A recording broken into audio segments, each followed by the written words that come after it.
O governo disse, por exemplo, que ele teve um superávit e disse que nunca na história desse país foi um superávit tão alto. Como disse ontem a amiga da Itamar, seria uma boa notícia se não fosse mentira. E é mentira. Ele vai contar para mim. O governo disse que ele teve 26 bilhões de reais de superávit.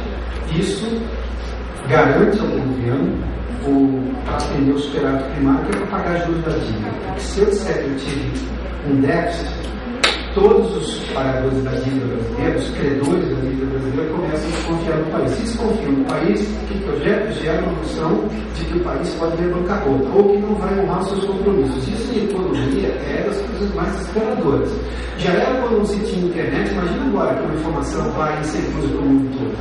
Bom, o que o governo faz? Aí tem o interesse voltado de mostrar que a situação está boa. Bom, eu posso mostrar que está boa, mas se ela não está boa, um dia ela vai aparecer. Cadáveres aparecem, não tem como. Vamos lá.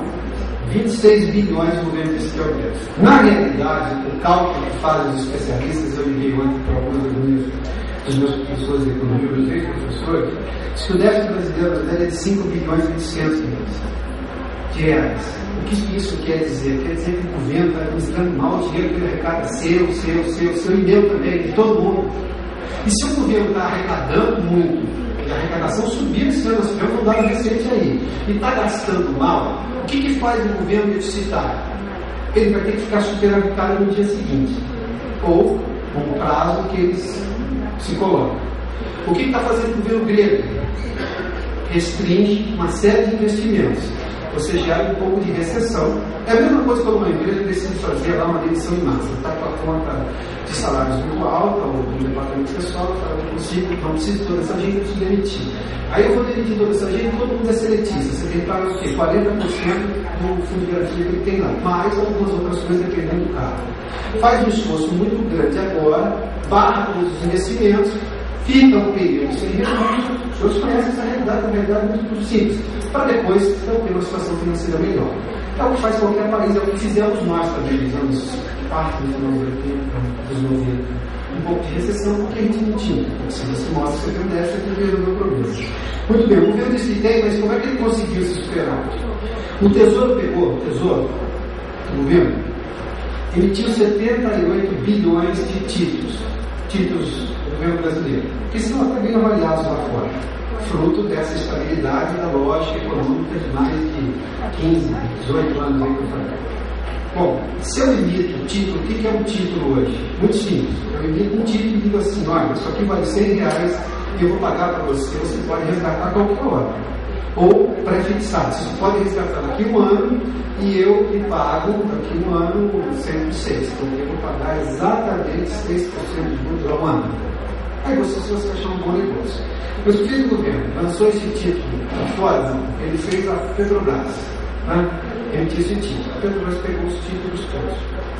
Ficou credora do governo. A infindável Petrobras. Muito bem. O que fez o governo depois para resgatar esses títulos da Petrobras? Vendeu barril de petróleo do pré-sal que um dia o governo acredita que vai tirar. Se eu acredito que vai tirar, não sei. Mas a Petrobras aceitou isso como uma garantia. Se eu tenho domínio político da Petrobras, o que eu faço? Eu falo assim, não tem escolha. Você aceita o título, compra o título, depois troca o título por um barril que eu vou entregar. Agora, que barril é esse que o Brasil tem? Porque o governo é o majoritário da Petrobras, e quando a Petrobras produzir parte, é do próprio governo, que ele vai revender a Petrobras. Entendeu o negócio? Eu sei que é uma nuance. Ou seja, essa dívida, o governo fez uma dívida, quando emite títulos, ele faz uma dívida, quando ele volta e já paga com barris. No futuro, eles chamam de cessão onerosa, esse é o nome do negócio. Ele já zerou. Então, eu ponho no meu caixa que eu recebi todos esses títulos que eu emiti. Isso entra como crédito. Mais que isso, pegou e mandou dinheiro também do BNDES e Fundo Soberano, 31 bilhões e 900 milhões de reais, que também compraram ações da Petrobras para fazer o que? A capitalização da Petrobras no pré-sal, até para vender a ideia de que foi um sucesso. Tudo isso é dinheiro público que entrou na história. E o governo acha que o dinheiro que foi para o BNDES, para o Fundo Soberano, que devia investir em tecnologia, em educação, que eu vou mostrar os índices brasileiros são bem ruins, inclusive comparados a vizinhos nossos aqui também, países emergentes de desenvolvimento. Tudo isso foi subscrito como ações da Petrobras. Como o governo emprestou ao BNDES ao fundo, ele acha que isso vai ser devolvido a ele algum dia. Então, ele calcula como crédito também. Fazendo a conta, o governo teve 26 bilhões de superávit. A pergunta que eu faço para os senhores vão ter que fechar a conta da empresa dos senhores, ou mesmo a conta da pessoa física até no final do ano. Todo mundo faz um balanço, né? Se vocês emprestaram dinheiro do seu vizinho que tem uma oficina, que disse que vai consertar carros com uma tecnologia nova que vai surgir, eu irei emprestar, né? Eu tenho que pôr ingredientes da incerteza. Carros que vão dar só com 3 rodas, um novo modelo, sofisticado, enfim, podem voar. Esse é um negócio do futuro. Mas eu até acho que algum dia a gente vai chegar nisso. Mas eu não tenho certeza. Alguém tem certeza que isso vai acontecer? E pelo menos tenho certeza de quando vai acontecer. Só que eu ponho esse dinheiro lá e eu acredito que ele vai me devolver. É a história do dinheiro do BNDES. Se o negócio dele morrer, foi. Porque empréstimo, pela lógica, alguém devolve. Pagamento de juros, inclusive. Agora, pode não devolver. Eu não posso pôr como crédito. Como é que eu explico isso? Só se usar a piada do contador, né? Quantos são 2 mais 2? Quanto você quer que dê? Aí não funciona. Essa é uma tela clássica que os contadores contam. Quanto você quer que dê como? Em algum momento eu tenho que prestar esse conhecimento. Esse é o cenário. Por que eu fiz contei toda essa história? Esse é o cenário que o próximo presidente vai ter que assumir. Porque a pirotecnia de agora, para justificar um superávit, acalma um ou outro no mercado, resolve o problema desse governo, que, como os americanos chamam, já está atuando, né? Não vai decidir mais nada. Mas o próximo presidente não vai conseguir fazer isso de novo. Ou vai ter que inventar outra mágica. Mas muita mágica, que mágica irreal, chega uma hora que não funciona. Então, o que é o governo que está com problemas de déficit? É um governo que tem problemas de administração, está gastando demais. A folha de pagamento do governo Lula cresceu 33%, em torno disso. Os senhores perceberam 30% de melhora do serviço público brasileiro? A pergunta que a gente tem que fazer é essa. Alguém viu 30% de melhora no atendimento do SUS? Alguém viu 30% de melhora na educação brasileira? Essa é a pergunta que a gente tem que fazer. E onde isso tem a ver com o meu negócio? Bom, vamos lá para alguns números que eu selecionei aqui. Deixa eu só ver aqui. Pronto. Essa aqui é a realidade que eu já contei em parte, e eu vou dividir a palestra rapidamente em 2 tripés. Um que eu chamo de bem-estar social, que é saúde, educação e segurança, vou mostrar alguns números disso, e outro tripé de desenvolvimento econômico, que é onde o país tem uma situação que o governo gosta de fazer propaganda. Trabalho, infraestrutura e sinais, que é a infraestrutura tem muito de segurança, e macroeconomia. Esses números, até essa amostra desse déficit era bom. Agora eu já não sei nada. Bom, vamos lá. Agora vamos lá. Essa aqui, para mostrar a saúde brasileira. Essa é uma realidade. Eu vou mostrar por que isso tem a ver com o negócio para vocês. Comparativo de gastos em relação ao PIB. Essa é uma medida internacional, sempre em relação ao PIB do país. Porque senão eu não tenho uma medida internacional difícil. O Brasil gasta 3,4% do PIB. O Reino Unido, estou contando um país do primeiro mundo, são 6,5% e o Canadá 6,6%. Antes que alguém pergunte, por que você está comparando o Brasil com o país do primeiro mundo? Porque nós somos a nona economia do mundo. Nós não somos mais pobres, não. Já deixamos de ser pobres há muito tempo. E se deixamos de ser pobres, o mundo vai nos cobrar por isso de riqueza, de bem-estar. Isso influencia em qualquer coisa do país. Alguém compraria um produto high technology de um país que tem problemas seríssimos em educação, saúde e por aí vai? Só se o preço for muito bom. Não é isso? Porque você fala para correr o risco. Esses índices são mostrados ao mundo e o mundo vai comprar esses produtos. Vamos lá para frente agora no outro dado aqui. Agora o gasto em saúde. Bom, estou comparando já com vizinhos aqui de realidade semelhante. Olha quanto o Brasil gasta por pessoa em dólares no setor da saúde, 252 dólares.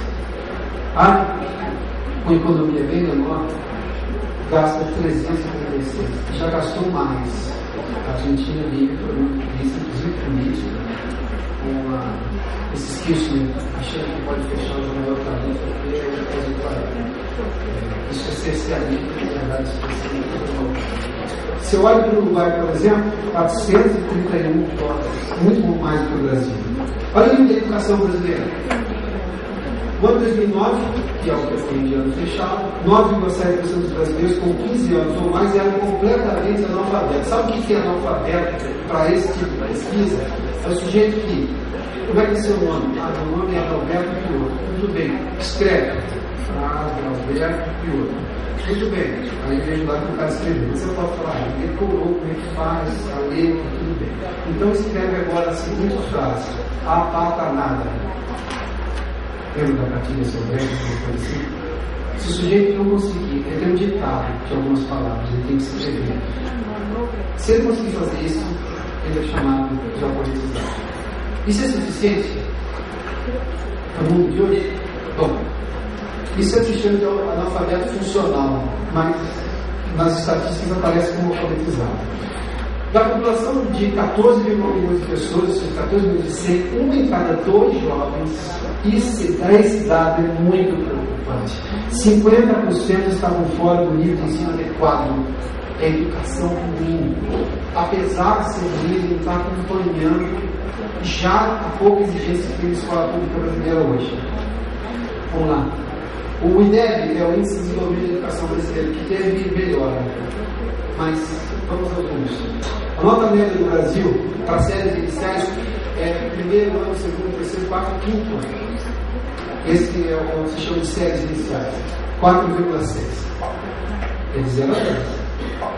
As séries finais, que aí são sexto, sétimo, oitavo e nono, que agora são 9 anos, né? 4%. Ou melhor, a média de 4% de média, ou seja, nota de 4. O ensino médio, que é o que antecede a universidade. Eu, por exemplo, queria ter ensino técnico, 3,6. A nota 6 até o ano de 2021, a média é a expectativa brasileira, o desejo do governo. O governo só quer ter nota 6 até 2021. Essa é a realidade hoje. Quando eu mostro, por exemplo, aqui, aí vem o problema das distorções brasileiras.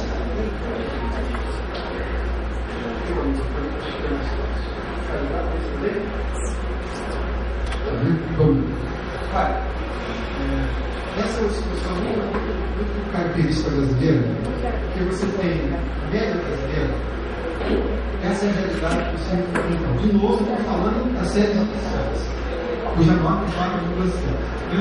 Com 4,6% de aproveitamento de 10. São dois diferenciais. Que na verdade significa a mesma coisa. Aí você olha assim, essa é a média brasileira. Onde é que está melhor?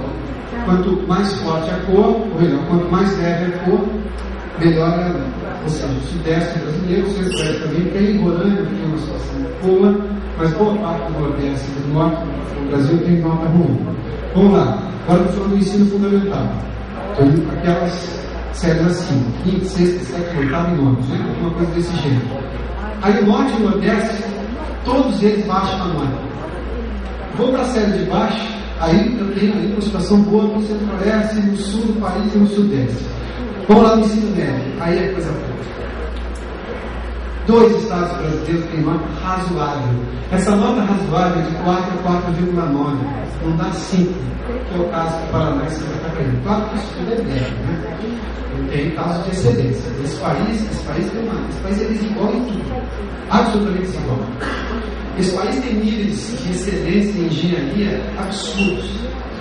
Vocês vão ouvir agora, por exemplo, em seguida, um professor da Fundação Mundial que, por exemplo, é só a 6ª melhor escola de negócios segundo o Financial Times, ou seja, segundo uma avaliadora internacional. Como eu tenho, por exemplo, alguns nichos, algumas ilhas de excelência da educação brasileira, nós temos cientistas brasileiros em todas as áreas reconhecidos internacionalmente.